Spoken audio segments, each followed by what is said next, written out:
Good morning friends. এটা একটা ছোট্ট একটা টেস্ট যে এসি ডিসইনফেকশনস যে মেটেরিয়ালগুলো ইউজ করা হয় সেইগুলো কীভাবে কাজ করে, রাইট?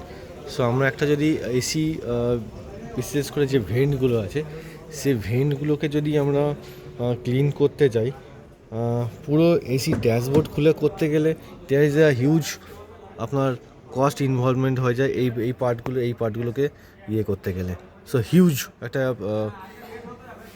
ইনভলভমেন্ট, পয়সার ইনভলভমেন্ট চলে আসে।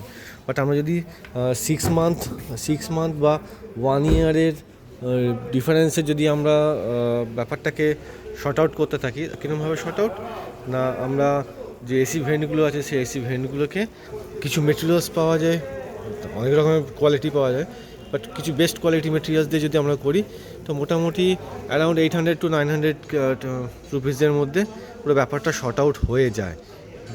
পুরো ড্যাশবোর্ড না খুলে, না বিশাল কিছু করে, একটা ফুল যদি ড্যাশবোর্ড খুলে এসি সার্ভিস বা ট্রিটমেন্ট করতে যায় তার কস্ট মোটামুটি 8,000 টাকার মতো আসে অ্যাপ্রক্সিমেটলি। 7.5-8 গাড়ির ভলিউম বা গাড়ি অনুযায়ী নির্ভর করে, ওইএম অনুযায়ী নির্ভর করে। বাট যদি আমি একটা এসি ডিসইনফেকশনের কাজ করি সেক্ষেত্রে 800 to 900 গাড়ির ভলিউম অনুযায়ী বা আপনার মডেল অনুযায়ী নির্ভর করে, বা ওইএম টু ওইএম নির্ভর করে।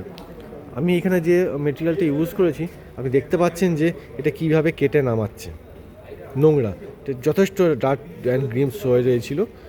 তো মেটেরিয়ালটা কীভাবে পুরো নোংরাটাকে কেটে নামাচ্ছে। এটা এসি ভেন্টের ক্ষেত্রে কী হয়, এসি ভেন্টে যখন আমরা করব তখন এসি ভেন্টের মধ্যে নোংরা বা ডাক্টের ভেতরকার নোংরা, যত নোংরা থাকে সেই নোংরাটাকে ওরা কী করে পুরো কেটে নামিয়ে, যেখানে এসি জল বেরিয়ে তলা দিয়ে সেখান দিয়ে বেরিয়ে যায়। সো প্রসেসটা আমি অন্য কোনো সময় দেখাবো, বাট আপনি মেটেরিয়াল টেস্টটা করে দেখাচ্ছিলাম যে মেটেরিয়ালটা কীভাবে নোংরা কেটে নামায়। মেটেরিয়ালটা কীভাবে নোংরা কেটে নামাচ্ছে দেখুন। যার ডার্ট অ্যান্ড গ্রিমস ছিল, আমি কোনো হাত দিইনি বা কোনো রকমভাবে কোনো রুমাল, কোনো টাওয়েলস বা কিছু দিয়ে পরিষ্কার করা হয়নি, তা সত্ত্বেও কিন্তু অটোমেটিক্যালি এটা কিন্তু নোংরাটাকে কেটে নামিয়ে নিচ্ছে উইদাউট টাচিং এনিথিং। জাস্ট ফোমটা তার নিজের কেমিক্যাল, তার নিজের কাজ করছে। এটা করতে থাকলে গাড়ির ভেতরে একটা আপনার ধরে রাখুন যে ব্যাকটেরিয়াল ফর্মেশন, সেই ফর্মেশনটা থেকেও নিস্তার পাওয়া যায়, আর গাড়ির ইন্টেরিয়ার ক্লিন থাকে, ইন্টেরিয়ারের যে এসির যে হাওয়া সেটাও অনেকটা ভালো থাকে।